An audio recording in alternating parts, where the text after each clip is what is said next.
Someone once told me to my face, I will never be as good as my sister, because apparently my sister got him some snacks a while back and he expected the same from me. Another guy said that he would manage me since he couldn't have my sister.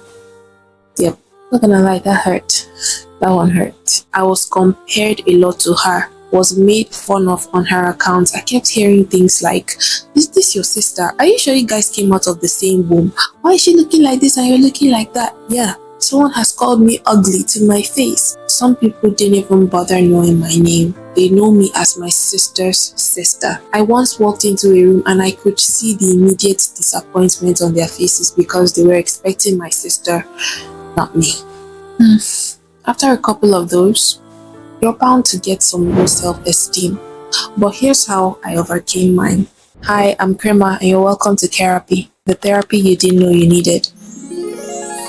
I was hurt deeply, but let me make something clear. My sister was not the problem because I couldn't blame her for being herself. And I'm glad I had that understanding from the get-go. I couldn't blame people either for acting the way they did. I was responsible for everything I felt. Yeah, maybe I could blame people to some extent, but to a large extent, it was my fault. And one of the very first steps to overcoming low self-esteem is realizing that other people are not the problem. You are. We're not in control of what people think, say, or do, but we are totally in control of what we think, say, and do. And that's the first step to healing. Realizing that you are the problem. I think so low of myself because I allow myself to think that way. The second thing I did was to cut out the noise and redirect my focus. How? See, if you don't believe in yourself, people would give you something to believe in. And that's exactly what happened to me. People said a lot of things about me and it began to form this notion, this mindset. So I stopped listening to people. I realized I needed to start spending more time with myself because at the time, I could barely stand myself. I hated my guts. I could not bear the sight of myself in the mirror. It was that bad. And I knew that I had to form this new relationship with myself. But you know what? It was so much easier to cut out the noise from other people, but it was so much harder to cut off the noise in my head. You see, over time, I stopped listening to people and started listening to myself without even realizing it. So people had given me something to believe in and I continued with it. So every time I needed to hear what people were saying about me, all I had to do was replay that cassette in my head.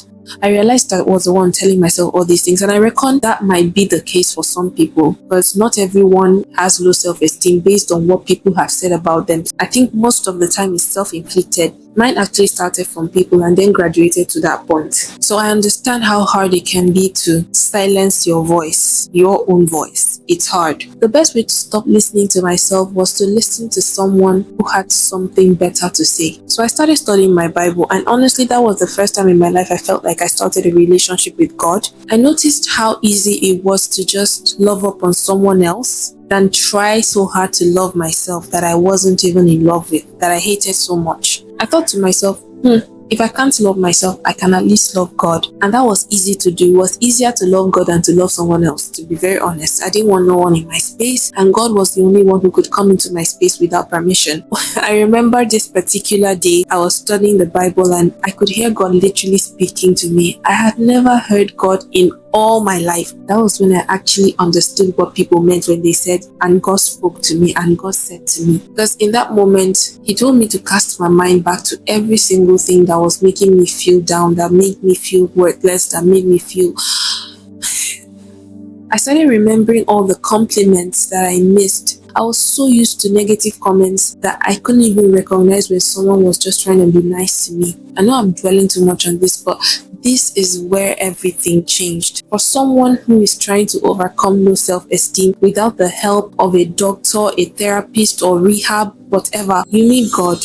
For me, this was the turning point where I started loving up on God, and God showed me how to love myself in return. I also got the urge to read a book by Dr. Phil, Life Strategies, and I hope I'm getting that right. I'll just put it up. This book changed my mindset. While the Bible was doing something here, that book was doing something here. In fact, the Bible was doing something here, and that book really helped me. There are exercises in that book that helped me confront myself in ways that I would not think to. That book really helped me to admit my flaws, which is the next step, admitting your faults. It's hard. Remember, the first step was to realize your fault, but this step, you have to go deeper. Why is it your fault? How did you allow this thing affect you? How do you think you could have reacted? Like, the questions were so practical that I would definitely recommend it for anybody who's going through low self-esteem. That book helped me break up with my mindset and build a new relationship with myself, which I'm so grateful for. Read this book, it will help. I remember going back to school after the COVID, and I was talking to someone I hadn't seen in over a year. The person literally stopped me and said, "Where in the world did you get this confidence from? Who are you?"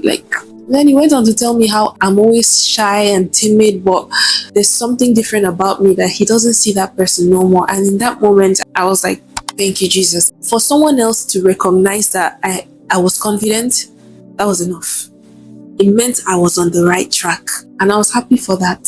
So in summary, let me just say, give your attention to what matters, and that is you. You matter. The problem with me was that I was so focused on becoming like my sister, becoming like everybody else that people were celebrating, that I forgot to just be. So try and focus on yourself, not on the image you think you are. I don't mean the image of you, nor do I mean what you think or perceive yourself to be, rather who you are. And if you don't know who you are, try God. Because I believe the best person to tell a thing or a person what to be is the Creator himself. Also, I firmly believe that the best way to self-development is self-awareness. And the first step to self-awareness is God awareness. That's my take. And I wish you the best of luck.